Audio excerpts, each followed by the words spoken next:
and welcome to our Meaningful Connection and Contribution series. We have been doing this series now this is our 9th interview, and I find it to be very fitting that I have Miss Amy Nadell with us today. Rounding out the series, it's a 10 interview series, and she's doing our 9th interview, and I think it's so fitting because Amy and I met years ago. And I had come in to be a guest speaker in a local networking event, and I shared about part of my story. And immediately Amy reached out to connect with me. She's like, I can just feel your vibes. Like, I love what you're about. Like, I can feel the connection with you. Let's get connected. And it's been years since then, and we've been able to stay connected. And I have seen her do the same with other people, just being meaningful and real and raw in how she reaches out to people personally and professionally. So I have to say, I'm so glad, Amy, that you decided to say yes and to join us today.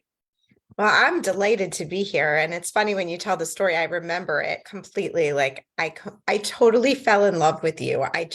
There's something about your energy and your karma. And I said, I want to be around her. And I'm so glad that I reached out and that we're a part of each other's lives and that I've been blessed enough to be a part of your beta group and just to watch you grow and thrive and become a mom again and all of that stuff. It's just been my privilege. Oh, thank you. Thank you. So, Amy, I'm going to ask you, I already have gotten to know you, but folks that are tuning in don't yet know you. So can you share just a little bit about first, just who you are and then what you do? We'll start there. Okay. So I am what I call a connection concierge, which I'll talk about in a minute. That's my professional life, but my personal life, I've been married for 28 years to my college sweetheart, and we live outside of Philadelphia with we have 3 beautiful children, a son who is 20 and daughters who are 18 and 15. I can't even believe that I'm saying that. It just seems so unreal to me because I just, they say time goes so fast, and my goodness, does it ever. So our son is halfway through college at Ursinus. Our daughter is leaving for Penn State a week from today. And our other daughter is about to be a sophomore in high school. And I just feel like they were this big a minute ago. That's why I love when you bring the baby, so I get to play. But so that is me, personally. My kids are my everything. I live for them. Professionally, I got an undergraduate degree in psychology from GW, a graduate degree. I have a master's of social work from Bryn Mawr, and I ran the children and family department at a community center for 7 years, loved it, but made no money at all. On the side, I started a business in fashion and jewelry and ultimately became a sales rep. And in January, it'll be 25 years ago that I did that. And so that is my main job. Is I'm a jewelry sales rep, the middleman between artists and stores. But I found that I missed the social work piece, the connection piece. And so when my dad got sick, he's been gone 8.5 years now, but in 2011, when he was diagnosed with Lewy body dementia, I needed a way to support him, and I couldn't interfere with my everyday job because that paid for my bills. So a friend of mine told me about a business that I could do on the side in my own space, on my own time, with no boss, no time clocks, where I could help people make or save money on life essential services. So at the time, it was just electricity. And it just made sense to me. Everybody has to have it. I was saving people a little bit of money. Nothing was changing for them. It seemed brilliant for me. And so I didn't give it a lot of thought. I just gave it a shot. And I had no idea how it was going to change my life. And that was 12.5 years ago. And I supported my dad for the last 2.5 years of his life, enabling him to live in a facility in my backyard so that I could visit him every day. So I'll be forever indebted to that piece of it. I now am able to give to charity. I have sponsored a child in Haiti. I continue to give to the Lewy Body Dementia Association. The money that I make allows me to keep my dad's memory alive because charitable contribution was very, very important to him. So, but what I found that the best part of it is for me is connecting people. So our company that I originally joined was sold 2 years ago, and now I have the opportunity to, offer a lot of different services: cell phone service, identity theft protection, impact health sharing, and alternative to health insurance for small businesses, or solo entrepreneurs, or people who are underinsured, uninsured, or paying too much for insurance. We have credit card processing, all different kinds of services. And I also joined another company that allows people to have appreciation marketing so that they can reach out to their customers, be top of mind in a wow kind of way, sending personalized cards and gifts. And I was trying to find the overarching thing because I was doing so many different things that it was like, and I don't like being like that trench coat kind of person. Do you want this? Do you want this? But honestly, the overarching theme is that I like connecting people. I like connecting people to other people. I like connecting people to better lives. I like helping them with either saving them money or getting them protected with things they should have. And so that's where I came up with Connection Concierge. I enjoy connecting people to better lives. And so that's a history of me and my business and where I started. That's beautiful. You said so many things that I think are really relatable for so many people that either will be listening in live or catching the recording. And I wrote a couple of them down that stood out to me. Parenting teens who are now also young adults, some of them, while also building your business, is something that as the entrepreneurial world keeps growing, I think it's something that a lot of people are trying to figure out, are experiencing themselves and feel alone in. And so that's one of the things that I think that might hit home for some of our folks that are listening in, that speaks to some more of who you are. But then also, so I have a social work background too, which I know you know, and I was glad to hear that you did. I was like, oh, there's another way we connect.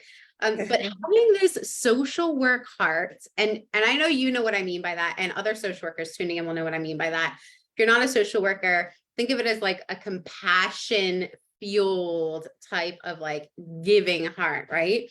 So you have this social work heart, and you shifted professionally into entrepreneurship, and how that can come with its own set of challenges, right? Like it could definitely come with its own little learning curve. That's the second one I wrote down. And then the third one was how you balance, because you use the word charity here, and I have heard you speak a lot about charity outside of this interview. And so how you balance this charity piece of who you are at your core with also the making money of being a business owner, right? And how you balance those two things, because I think a lot of people that have a charitable heart may struggle with how to balance that. So I'm curious for you, which one of those three feels like it's like most resonant for you that we could hone in on right now?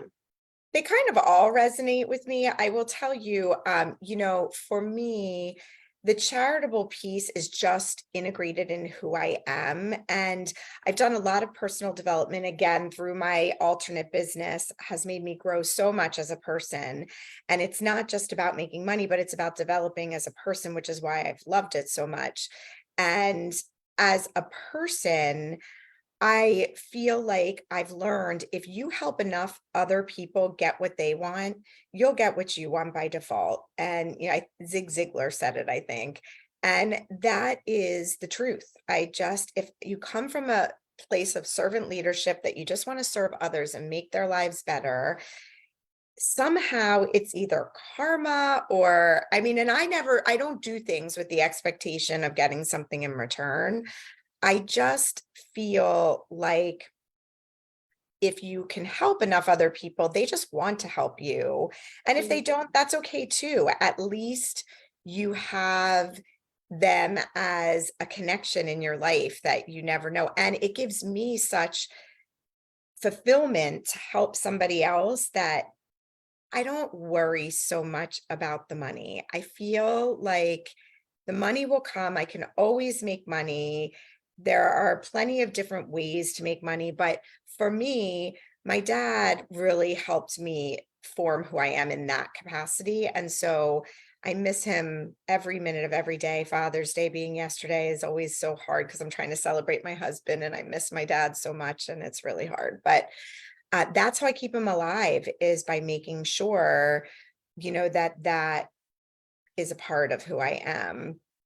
Yeah. Uh, and I can address the other ones too, or I mean, that was, I think that that speaks so directly to why you're on this series, right? Like this series is called the Meaningful Connection and Contribution series. And honestly, the folks like yourself who have chosen to show up for this series, like they believe that. They believe in the power of meaningful connection and meaningful contribution. And I want to caveat that a lot of my heart-led folks that are out there, right? So the leaders, achievers, parents that are really heart-led, really compassion driven, can also get stuck in giving too much to the point of exhaustion, of depletion. And so I want to be clear, right, that like that's not what we're talking about.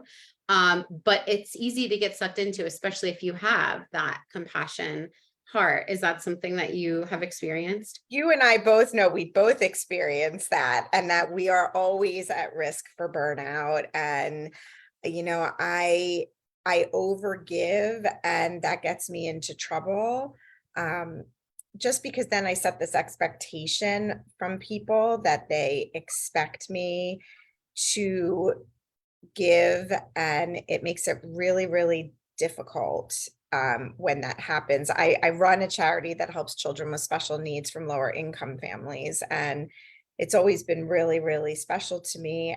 But the person I founded the charity with ended up kind of taking my kindness and taking advantage, and the expectation, not from me, but from other people, when you give so much that they just want you to continue, and it's more and more and more. And it's hard then for me to put a stop to it and say, okay, I can't give anymore, or I'm so depleted, I don't have enough left for myself. That is a hard, that to me is more of a difficult balance than the balance between work life. I don't sleep a lot. I don't have a lot of downtime. I have friends that take naps and I don't do that. Like I try to really balance as much as I can. I probably don't spend as much time with my family as I wish I could or did. But I feel like I have a better hold on that than the balance between making sure that I am taking care of myself versus others. And I know you can relate to that, Dr. Toni. For sure. I mean, I've totally been there before, right? That's part of the story I believe that I shared when we first connected, was my own experiences in the past with burnout, not once, but twice. And unknowingly had set up the precedents, because that's what we do, even though we don't mean to, is like we set up the precedents for people to rely on us, but then we don't ask anything of them. So it's an unbalanced relationship, right? You can keep expecting of me and asking from me, and I'll keep giving and delivering. But I'm not going to ask for anything in return. At some point, the scales just are no longer in your favor, because we're humans, we're not robots, right? And so we all have a capacity, and if we're not honoring that capacity, it burns us out. This is such a big, important, like we won't even be able to cover it all here, right? But like it's such a big and important conversation that I think Yep. we just need to continue to talk about. I know burnout has hit mainstream more and more. The challenge with things hitting mainstream is then the waters get muddy, and we're not, burnout, we don't need to blame it on just workplace or just this or just that, because it's beyond that. You can burn out in your marriage, you can burn out in parenting, burnout, and this is gonna be controversial, but I'm gonna say it, burnout, the only one that actually can help us heal from burnout is ourselves.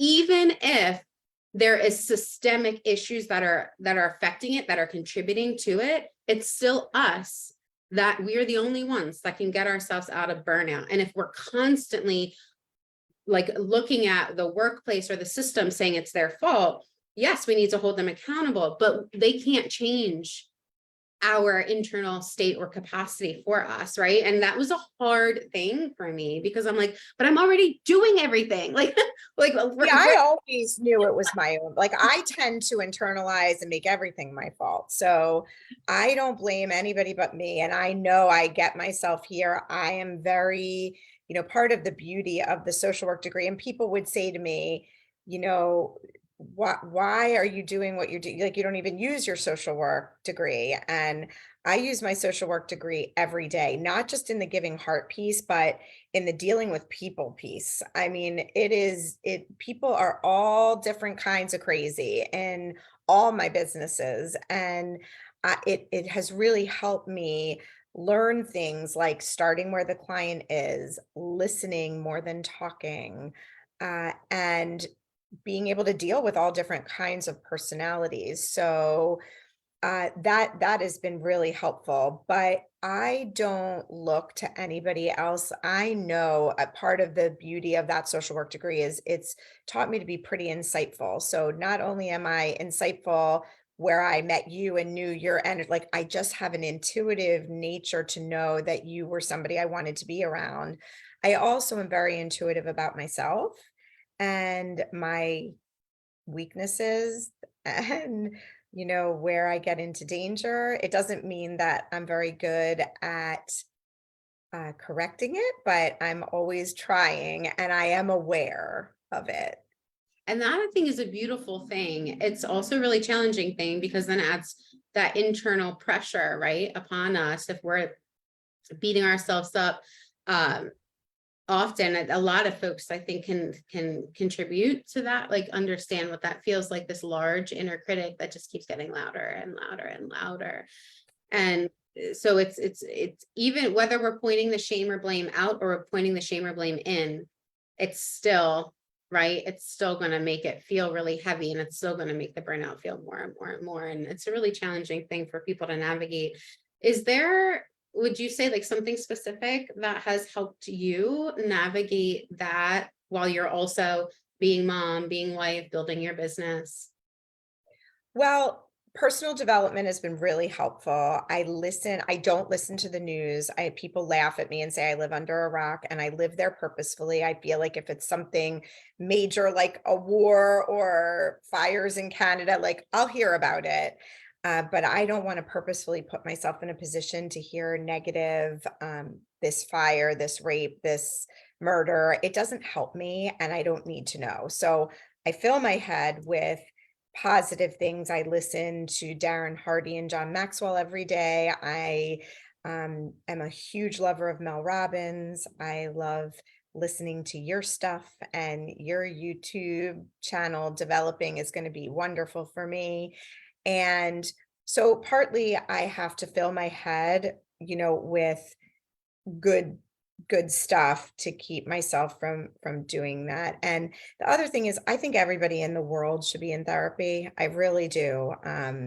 I If you have a good therapist, it changes your life. And Mhm. so I feel like that has also contributed. Um, and just trying to be a friend to myself. Yesterday, I listened to a John Maxwell that he had a guest person who was saying that if you would not treat a friend in need, like that's the problem with people like us who are hard on ourselves and the inner critic, like we would yell at ourselves in a way that we would not yell at a friend. If a friend were in need, we would treat them with kindness and compassion and loving, and that you need to treat yourself the same way. It was all about self-compassion, and that if you say to yourself, why did you do this? Why, you wouldn't say that to a friend that was struggling. So you have to treat yourself like that friend and only say things to yourself that you would say to a friend. And I thought that really resonated with me. Yeah, that's an important one. Compassion for ourselves and for others is just so healing. It's also a practice. I mean, it took me years to build up a practice that was sustainable for me to shift my relationship with myself. And so I don't live in the same headspace now that I used to live. Like I used to struggle with insomnia. At one point I was having panic attacks and my hair was falling out, right? Like none of that is any of my experience anymore. It hasn't been for a while, but it wasn't overnight. It wasn't by accident, right? Like it was intentional and it was through practice and it was on purpose. And it was this development piece, Amy, that you're talking about that, I think folks like you and I can understand, like there's these people with compassion that they need the support to turn that compassion inwards and share it with themselves. And then in more like the media space, like if you scroll on LinkedIn, for example, there's a lot of like shaking the fingers that like people need to be more emotionally intelligent because they're not as emotionally intelligent. And there's both sides of that extreme where we all can benefit from practicing compassion inwardly and outwardly, but it's a practice, right? Like it is not, it is not going to happen overnight. And it's not going to happen if we're shaking our fingers in our faces or other people's faces. Like it's a practice. And I think that you bring that to your business.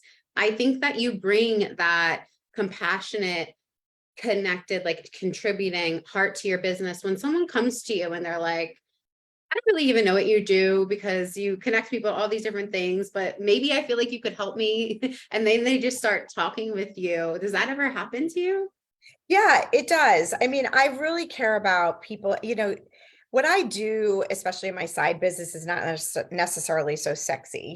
We don't, helping people save a tiny bit of money on their electric bill is not like so great, but I love connecting with people and figuring out what I can do for them in their life. Like maybe they're looking for a job and I know somebody that is good for them. Maybe they just need to talk or whatever it is. I like to really get to know the person as much as possible. Even if it's a referral that I don't know, I like to get to know who that person is. And then the other thing is, there's a lot of people who do what I do. They sign up the customer and they never take care of them. They just say whatever. For me, I've always believed, and that was the biggest value of my social work degree, is learning to build the long-term relationship. We're not about the short-term sale here. We're about a long-term relationship in both my jewelry and my other business, where there's lots of sales reps for jewelry that push, like, you need to buy this, you should buy this, buy the bigger package, do this. And if I know that a line is not going to do well in a store, or that they can't afford and we shouldn't overload them with certain jewelry, I won't do it, much to the dismay of my, vendors, but I won't do it, because even if I do smaller at the beginning, longer term, it's better. And, same thing with, if I sign up an energy customer, I follow them. I let them know when it's time to renew, and what is the best situation. If they're with somebody else, I've told you before, if you're with somebody else that you're in a favorable situation, then you should stay where you are. And I believe that comes back to help you in the end. Yeah, for sure. For sure. I agree. I think that when we are connecting in a meaningful way, in a way that matters to us, then we naturally contribute in a meaningful way. And that just continues the loop of, we're contributing in a meaningful way, so other people are feeling connected with in a meaningful way, then they're contributing in a meaningful way. And it benefits in a ripple effect, right? Like, and that ripple effect goes on and on and on. And so that brings us then to, Amy, how I can meaningfully contribute to you today. I asked you to bring a challenge that I can support you with to see what we can get moving and shaking here at the end. So for me, the biggest challenge in I mean, there's lots of challenges in any business, obviously, but in my secondary business, so this business has completely changed my life. It has helped support me financially. I have become a better person from the personal development. I've gotten to travel all over the country and the world. I've gotten all kinds of coaching experience and learning. And most importantly, I've made the best friends I've ever had, so I want to share that with people. I want, my biggest challenge, I've gotten lots of customers in my time, but the idea of the business that I do is getting a handful of customers and then building a team that get a handful of customers, that build a team and get a handful of customers. people call it a pyramid scheme. Again, I don't pay any attention to that because I've been involved for 12 and a half years and pyramid schemes don't exist anymore. The FTC has shut all pyramid schemes down. So, or they eventually do. So I don't worry about that piece, but I would love to be better at building a team because I want to share what I have had happen to me. I want to help other people have that happen to them. And it's been a challenge for me, A, to find motivated people to begin with, and B, to have them be able to stay. Like any business, people say no, things don't go like this, they're like this. And, finding people to begin with and then helping them to stay the course that's been my biggest challenge. I want people to have what I have. And that's been a challenge for me. There's a lot of people who don't want to work, or once they do, and I know they're out there because I'm a perfect example and I have tons of friends in the business that are there. I just don't, I have had struggling to find them. I've struggled to find them. What have you done so far? Where have you looked? What's been your strategy so far to find people? I do a lot of networking events. I've done networking groups, and I've incorporated it into my everyday life. I try to listen. So when I'm out and about, if there's a great waitress, waitresses usually don't do that for a living. They're doing it because they need to make extra money for something. And so I'll just keep my ears out. I don't go out and say, oh, who can I get to be a business partner? But while I'm out, I listen to see who is it that needs this, that needs not just the money, but the camaraderie and the personal development and the growth and being a part of something positive. So I've tried that, and sometimes it works, sometimes it doesn't. But has continued to be a struggle finding the right people. Okay. So how is this right here for you right now? When you talk on video, what is that like for you? I don't love myself on video, to be very honest. I don't, one of my bosses once told me I had a whiny voice, and it stuck with me forever. And I don't enjoy my voice. And I'm also not very much a look at me kind of girl. I really want it to be about everybody else. And so video has been really hard for me. Yes. Um, And how about social media? Is that something that either is in your current connection plan, or you want to be in your connection plan, or is it like, nah, not for me? I think it's an important part of the connection plan, but again, I'm not very good at it from the perspective I see people putting their businesses on social media, and I feel so uncomfortable with that. I like to put things about my kids, or happy things and motivational things. Like, I just am not, which again, you're right. If I were to get out of my own way to do that, I probably would be attracting, it's interesting that you say that. I would be attracting those people, perhaps. Well, I'm not one for shoulds. I know way too much about the shoulds. They create so much shame for people. You will not hear me tell you that I think you should or should not do anything. But what I am one for is for following your passion in such a way that you're also finding ways to stretch yourself towards your passion, right?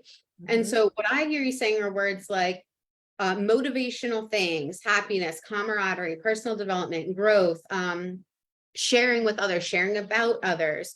You were talking about how you want people to be able to experience, in my interpretation, like their dreams come true, because that is part of what you have experienced in your own way. As I hear these things, what's coming up in my head, and this also takes me a while back in a networking meeting that you and I were in, you said that you wanted to use social media and you wanted us to hold you accountable for it. And I was like, but why would we hold you accountable for it? If you don't want to use it, don't use it, right? Don't use it just because you think you should. But if you want to use it, that's a different story. If you want to use it, but you're not sure how to begin, that's a different story. So it's coming up in my head as you're sharing this is, that's the social media. That's the social media you want to share. The camaraderie, the dreams come true experiences, the motivational quotes that pop up on your head, the personal development things that pop in your head that you've noticed that stick with you, that you want others to be able to have access to. You don't have to write this down. I'm going to send it to you in an email, right? Like Okay. that is the Connection Concierge social media. And when you do that, when you put out what you actually want to put out, which you know, because you're talking about that earlier, the people that actually want it are going to reach out or to see it. Versus you're not like actively looking for it, but you kind of are passively looking for it. Do you know what I mean? In your day-to-day, and there's nothing wrong with that, but it sounds like you're ready for the next level. Yes. Tell me what you think. Yeah, I think that that's true. And it's also a part, like, you know, we've had some personal family issues and a daughter going to college and lots of things going on. So I think that I also need to become more clear about what my next level is and the commitment I have to the time and the ability to do those things. Because I think you're right. If I want to take it to the next level, I've got to be willing to do those things, both in terms of time and in terms of getting out of my own way. So very, very enlightening. Yeah, but you don't have to take it to the next level. And that's the important part, right? It's not like, oh, just because I can, or I could, or I should. You don't have to. Right. I have to figure out what exactly I do want to do. Like right now, I've just been on a customer gathering tear because that's what's easiest for me. And so that's where I am at the moment. But I think that you run out of people, or so I think that going back to building a team is just what I'm kicking around and Yeah. see. So am I okay with where things are at, or do I want to grow in some way? And if the answer is leaning towards I want to grow in some way, then getting curious about, like, why do I want this growth? Right? Why do I want this growth? And if you find some clarity there and that feels good to you, then you could explore this option, right, of the Connection Concierge. And it might not be on your personal Facebook page if that's not where it feels like it fits. It might just be its own separate entity, right? And it doesn't have to be you and your face all the time, because you shared all of these things that don't even require you and your face all of the time on there, that really light you up, that you want to share with the world, that allows you to continue that ripple effect. Yeah, for Yeah. sure. How does that feel? It feels very enlightening. You're so good, Toni. You're so good. That's why you're the doctor. Amy, folks that are listening in, again, whether now or they are catching the recording, how can they reach out to you? How can they connect with you if they'd like to reach out? I would love to connect with anybody. So they can send me a text or call me at 215-429-9996. Or if email is more comfortable for people, they can email me at amy@connection-concierge.com. Beautiful. Do you have a website you want people to go to, or I could link it for you? I can give it to you to link. All right, I'll link it in the comments below. So if anybody wants to check out Amy's website, you just check the comment section and you can click on over there. Thank you so much, Amy, for being with us today. Thank you so much for having me. Such an honor. Thank you, everyone, for joining us. I know that you gained some valuable nuggets out of this, because Amy comes in and she just shares real and raw, and that's what this is all about, this series and all that I put out into the world. So fellow social workers out there, shout out to you. We all love you, and we are all here to meaningfully connect and meaningfully contribute. I hope you get to experience that in your day today. Until next time, y'all.